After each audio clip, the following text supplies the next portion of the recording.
in any city, in any country. Go to any mental institution or halfway house you can get yourself to. When you reach the front desk, ask to visit someone who calls himself the holder of the path. The worker will try his best to keep a look of indifference on his face while handing you a key which, as he will explain, belongs to an unused supply closet in the building. If only it were that simple.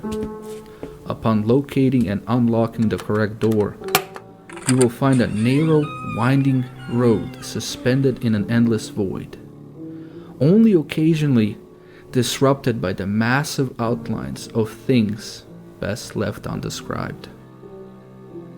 To fall off the path is to be thrown out of reality itself. A nightmarish eternity of inconceivable horror awaits anyone who either stumbles into the void by their own error or is dragged off the path by the timeless monstrosities that reside on the outskirts of its creation. If you should ever feel as if you are being watched while traveling through this piece of oblivion, the best chance you have is to immediately freeze in place and hold your breath. Continue to do so until either your audience loses interest or moves in to claim you. If the latter should occur, feel free to scream as hard as you want, though your screams will fall on deaf ears. Eventually, the path will end at a door.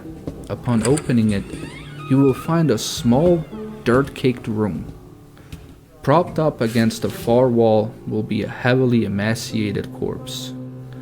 What's left of its skin has long since blackened with necrosis. There will be nothing else unusual about it unless you approach it and ask one question. How do they acquire guardians? If said line is spoken, the corpse will begin to stir. A subtle red glow will emanate from its eye sockets as it lifts its head and begins to whisper the long and macabre history of the holders. It will speak of unholy pacts and unspeakable atrocities.